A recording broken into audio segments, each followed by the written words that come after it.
Ladies and gentlemen, welcome to the cast. This is Benji bringing you yet another game from the City Hunter StarCraft 2 Charity Relief Tournament. We do have here up in the top, TAScarecrow has come through the upper brackets, is currently 0-1 down in his best of 3 series. He is playing against, down the bottom here, his teammate TARossi as the Purple Terran. It is going to be TVP here on Zonarka Caverns, a pretty stock standard map. Pretty much most evenly balanced, dare I say, of all the maps. Most players generally don't veto it down when they are playing the series. Good luck, have fun from Rossi. Just wishing his clan leader good luck, have fun. Hopefully he won't kick him out if he does beat him here.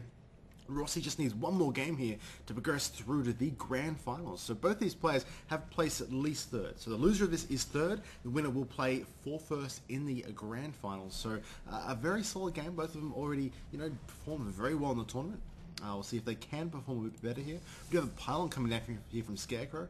Up here kind of implies that he wants to sort of wall off early, which is an interesting choice against Terran.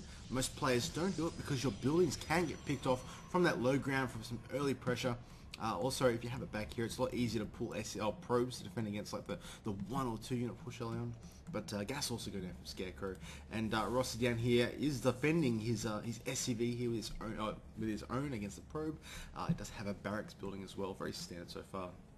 Pretty much won't see what these guys are going for a couple of minutes or so. It's generally how the game works. Obviously, gas going down from Rossi, kind of eliminating a few marine only all-in builds or any 1-rack expand builds, which are very uncommon. Obviously, gateway going down from Scarecrow. I mean, such standard stuff so early. So it's interesting to talk about the matchup though a bit. I mean, on this map, generally comes down to sort of 2/3 base play. You don't see much more than that. Sometimes you see 4th base from a player that's ahead, but generally the players take the gold base here. It's a very high yield. Also, taking this base though, and if their opponent does as well, it allows them, well, basically the armies are so close together, and they usually engage at some point as they try and harass the other person and stop them from coming in and killing their own harvesters, obviously. If you don't take that gold and your opponent does, you're behind, because the gold minerals does return more minerals. Still, we'll have to see how it does play out. It could be different, could just be one base all in. It could be, well, they could actually play a macro game. It could be quite interesting that way. We'll have to wait and see. Subnext score goes down from Scarecrow, standard so far. He probably will add that warp gate research onto it as well as when it's done. Rossi adding a tech lab as well as his second supply depot. So he's not get supply cap, has his orbital command up. And what's he going to build out of this? He will get a Marauder and he will start concussive shells quickly. A very standard opening. Allows you to push with that Marauder and that Marine. And if you do catch anything, by the way, ooh, interesting pylon going down over here from Scarecrow. But if you do catch any sort of early Stalkers or Zealots, you can just kill them. Concussive shell is a great and fast upgrade, and it can punish a Protoss opponent that does decide to leave his base for scouting or map control or to get pylons down. Now, what's he going to do up here? Twilight Council going down for Scarecrow. Interesting move. Because it's over here, I'm inclined to say he most likely will go Dark Templar and also place it over here. Why build it over here is the question, because if you build it in your main base, it can get scattered. A Terran can scan it. I mean, even if you hide it in this bottom corner here, it could still get scanned. There is absolutely no reason on earth for this area to get scanned or even looked at. Rossi should not find that. Although there is an SUV kind of pathing around near here. Will he scatter it at all? Could be quite interesting. He's going to head up into here. Ooh, does stop there. Ooh, Rossi. Could be just complete luck that his SUV, going back actually, it's been unfortunate for Rossi. If he did scout that, he would obviously have a very, very good idea of what his opponent's doing and would automatically get a nice lead by his opponent having wasted tech. Quite easily counted. A factory going down for Rossi, getting out that, I imagine tanks possibly, or I don't know. Try to build a command center there. There's the command center. So he's going to expand behind this, going, looks like to me, maybe Marine with your reacted barracks, with maybe, or most likely tanks, but it could also be Blue Flame Pavilions. Could be. I'm not going to rule it out. Dark Shrine has started. When that does finish, is Rossi going to have detection up to deal with this? If he has a single turret, this build's going to be pretty negated, I've got to say. It's very risky. Tank coming out, so he's going to definitely go for Siege Tank Marine, and then expand, and then most likely go something else. This Scarecrow is actually moving out here. Just has that probe there to maybe threaten an expansion. It's like, oh, I want to expand. It really doesn't really. He's trying to get that proxy pylon down. He does have one up here. Can warp in there. And that's not a very far distance to his opponent's base. But would prefer a closer one if he can get it. Rossi now adding on Engineering Bay as well. Very interesting choice. Maybe he knows the timing on Dark Shrine builds. Maybe he's like, well, I don't think you're doing... Like, he's just checking for this base. He doesn't see it. He's like, what are you doing? Why aren't you being aggressive? Just have Marines out to deal with any sort of Stargate play. 4 gates dealt with because it's a siege tank. And the probe runs up the ramp. Does he actually see up the ramp? Let's see what it actually is. Doesn't actually see up the ramp because otherwise we would see in the command center. So he doesn't know if there's a turret there or not, which is risky. He's just gonna get this Dark Shrine finishing. Actually, you're gonna build a turret there, Rossi. Very, very, very smart choice there. He's like, I know the timing on this. Look at the timing. Dark Shrine finishes. Watch this. He's gonna warp him pretty much straight away. Is the warp in ready? Yes, it is. There's the warp in, and look at the missile turret. Just look at the timing on this. Beautiful timing. This is DTs are gonna walk in, and they're gonna get completely shredded. Oh, look at this. And the turret pops as the Dark Templars are right there. Look at that. Rossi, what a hero. Knows the times on this. He's going to send one Dark Templar first, but yeah, you got spotted, brother. And that Dark Templar dies, and these two here are just like, well, we can't do anything. Actually, give us in a second one. Error there by Scarecrow. The first one did get spotted. He's like, well, how? I don't know. Well, maybe it was a luck. Maybe he got scanned. But no, just see the turret actually bringing in some zealots. Oh, it's actually sending him up the ramp. This is absolutely terrible move from Scarecrow. Losing some zealots there. Losing 2 and getting wounded on 1. Absolutely horrible. Must have been a misclick or something because that is not what you want to do. He's actually starting zealot charge. It's a decent transition. That's a good upgrade for something you want mid-game when you start hitting 2 or 3 base. He does have the tech for it, so you might as well get it early and try and get an advantage that way. But so far behind right now. If I check the income tab, he is slightly behind as far as harvesters go, which is compounded by the fact that there is mules out. Second factory going down as well. As far as the supplies goes, he's 59 to 44 in Rossi's favour. Such a massive, massive difference. By the way, missile turret going down here, sacrificing the bunker, and he's going to move and take his lower base here. Scarecrow does start his Nexus. He's trying to expand, but he does have a very poor tech choice, if I may say so. Dark Templar is not something you want. You want the Robo out. By the way, ooh, DT here, just killing some buildings, you know, just getting the kills. Got 2 kills so far, but as far as the detection goes, it should be about to the command center here. Gonna get another turret down. I'm gonna use these Marines and Marauders to protect it as it gets built. Where's the SCV for it? I have no idea. Possibly. Anyway, he's gonna transfer some SCVs down here. And what are we gonna see coming out here from Scarecrow? He does have a lot of zealots now. Just gotta consider as well, there are a lot of tanks out as well. Tanks don't do too well against zealots. They do charge in.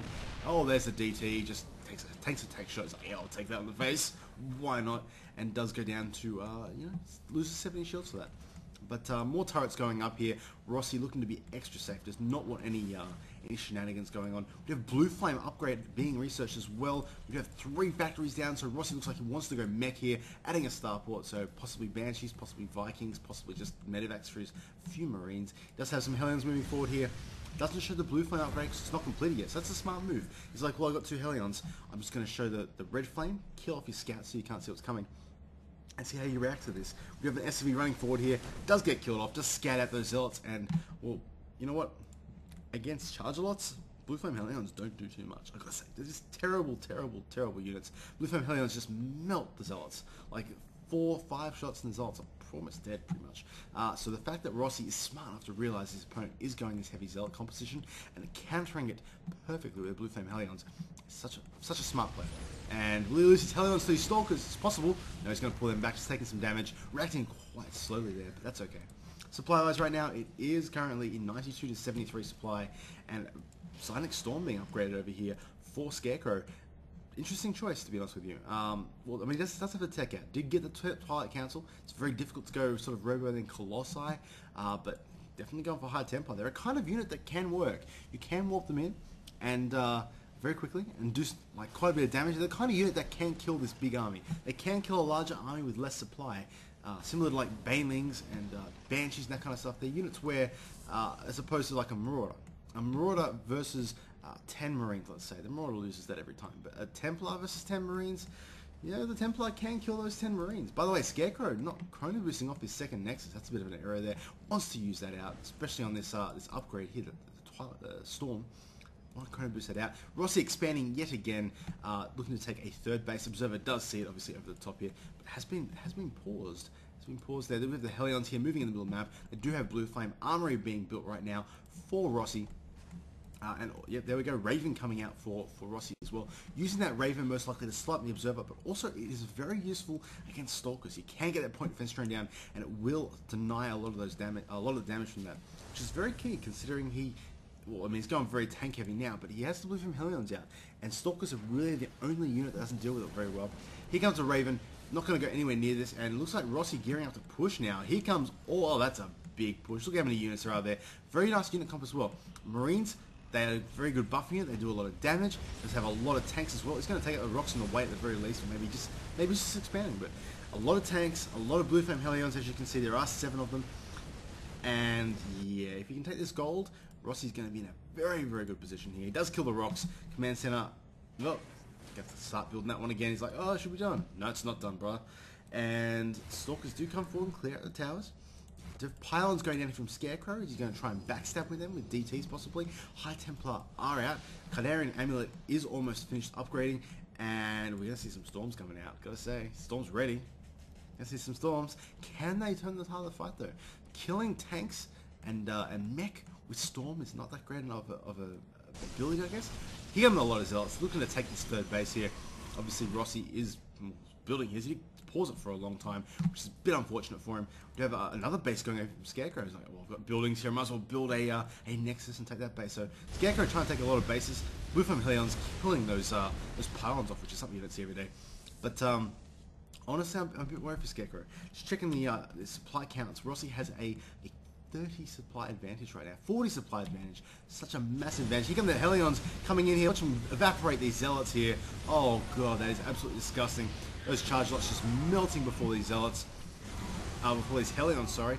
And all of a sudden this army is cut in half. Supply-wise, 60 advantage. Here comes the Storm. Oh, nice Storm. Oh, the second Storm on the Templar. Loses a Templar to his own Storm. Absolutely disgusting damage there.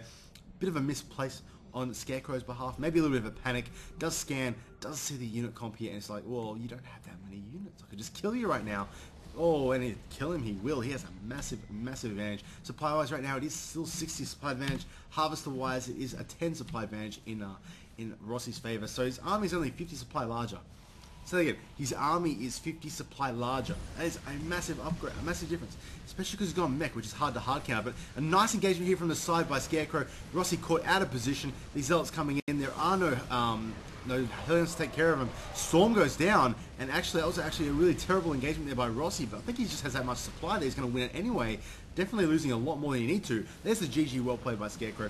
Realizing he's way far behind, he's going to lose that base quite easily, and that is the end of the game. Well played. Rossi will progress through to the finals, the grand finals of the City Hunter StarCraft 2 Charity Relief Tournament.